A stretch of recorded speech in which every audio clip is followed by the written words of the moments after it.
நீங்க அறிந்திருப்பீங்கள். எல்லோரும் ட்ரோன்கள் என்றால் என்னவென்று தெரியும். ட்ரோன் என்ற வார்த்தையை பயன்படுத்தும் போது எல்லோருக்கும் ஒரு படிமம் மனதில் வருகிறது. ஆனால் நம்மில் பலருக்கு நானும் இதில் சேர்த்தே சொல்கிறேன். இந்தியா தற்போது ட்ரோன்கள் துறையில் எவ்வளவு பெரியதாக உள்ளது, நாம் எவ்வளவு முன்னேறியுள்ளோம் என்பதை முழுமையாக புரிந்து கொள்வது கடினம். ஆனால் மிக முக்கியமாக ட்ரோன்கள் தொடர்பாக உண்மையான சக்தியாக மாற நாம் இன்னும் எவ்வளவு தூரம் செல்ல வேண்டும் என்பதையும் புரிந்து கொள்ள வேண்டும்.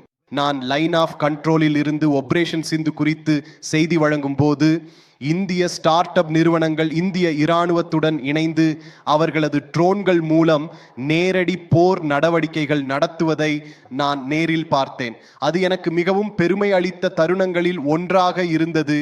ஏனெனில் இவை நாம் ஒரு நாட்டில் வாழ்கிறோம். அதிகாரப்பூர்வ நடைமுறைகள், விதிமுறைகள், சிவப்பு பந்தல், ரெட் டேப் பிரபலமானது. இங்கு சிறிய நிறுவனங்கள் நடைமுறைகளாலும் முடிவெடுப்பதில் தாமதங்களாலும் மூழ்கிவிடுகின்றன.